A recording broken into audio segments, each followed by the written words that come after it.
नमस्कार। आज हम सभी यह देखकर आह्लादित हैं कि स्वयं श्री राम सामने हैं। हम राम को सुनाने आए हैं और जिसकी राम सुन लेते हैं उसे किसी और को सुनाने की क्या आवश्यकता, शायद कोई आवश्यकता नहीं होती। आज का यह कार्यक्रम हम सब के लिए सामान्य कार्यक्रम नहीं है। आज के इस कार्यक्रम में उन सभी विपदाओं से निपटना पड़ा जो बजरंगी हनुमान को आई थी। कभी किसी ने परछाई पकड़ ली तो कभी किसी ने द्वार रोक लिया, लेकिन राम का काज करने की इच्छा ऐसी थी कि उस द्वार से इस द्वार तक पहुंचने में हम सबको कोई व्यवधान नहीं हुआ।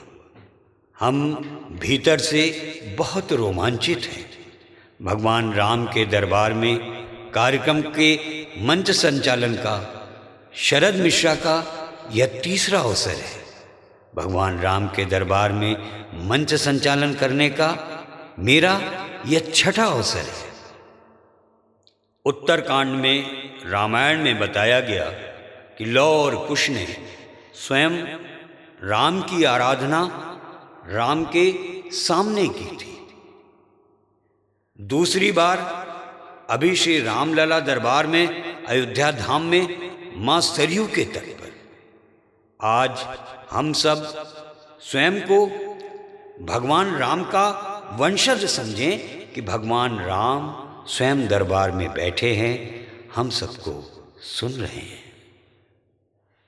जब 14 वर्ष का वनवास पूरा हुआ तो राम अयोध्या की ओर चले, लेकिन रास्ते में विलंब हुआ।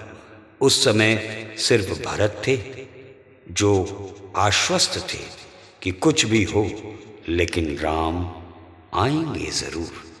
और राम एक ऐसा नाम जिसके पूरे जीवन में उनका हर एक पात्र एक शब्द से विभूषित है, और वह शब्द है प्रतीक्षा।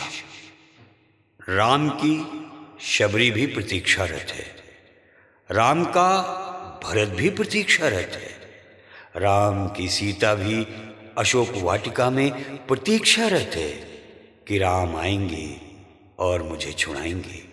राम का सुग्रीव भी प्रतीक्षारत है। यहां आकर यह महसूस हुआ, यह अनुभव हुआ कि राम की दिशादीप 3D ग्रीन भी प्रतीक्षारत थी कि राम आएंगे। मैं बड़ा रोमांचित हूं राम के आगमन से। हमने महाभारत में पढ़ा कि जब कोई अच्छा कार्य होने लगता है तो इंद्र विघ्न डालने लगते हैं, पानी बरसाने लगते हैं, हो नहीं पाते। ऐसे में यदि आपके पास श्री कृष्ण जैसी चेतना हो तो आप गोवर्धन अपनी उंगली में रखकर इंद्र को परास्त कर सकते हैं।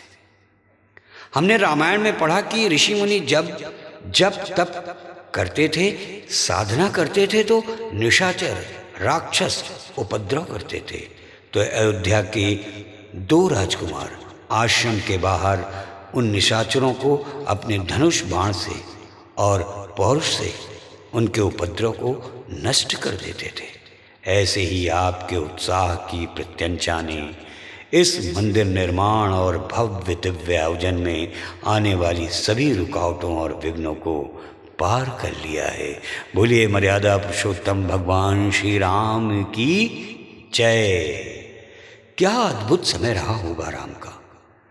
जो सेना का संचालन कर रहे हैं सुग्रीव, वह भी राजा। जो राम जी की सेवा कर रहे हैं हनुमान जी, वह भी राजा। जो राम जी की प्रतीक्षा कर रहे हैं भरत जी, वह भी राजा। राम जिससे लड़ने जा रहे हैं वह भी राजा। जिसको अपने साथ बिठाकर राज तिलक करा दिया विभीषण, वह भी राजा।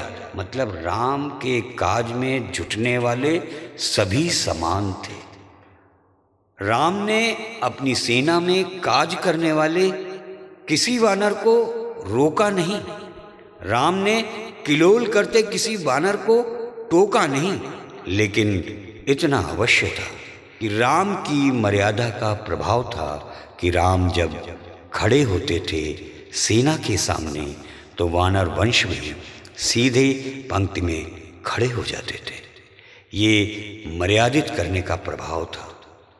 राम का चित्र आइडेंटिफाइड होता है धनुष से और राम का चरित्र आइडेंटिफाइड होता है मर्यादा से।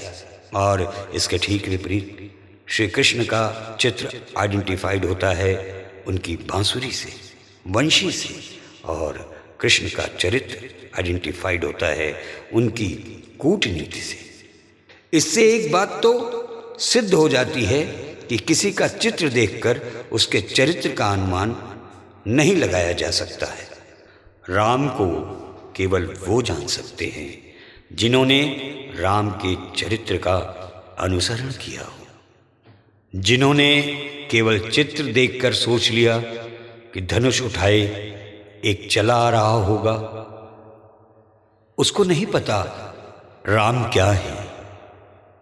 त्याग दी हर कामना निष्काम बनने के लिए, त्याग दी हर कामना निष्काम बनने के लिए, 3 पहरों तक तपा दिन शाम बनने के लिए। घर नगर परिवार ममता प्रेम अपनापन दुलार, राम ने खोया बहुत श्री राम बनने के लिए। जय श्री राम।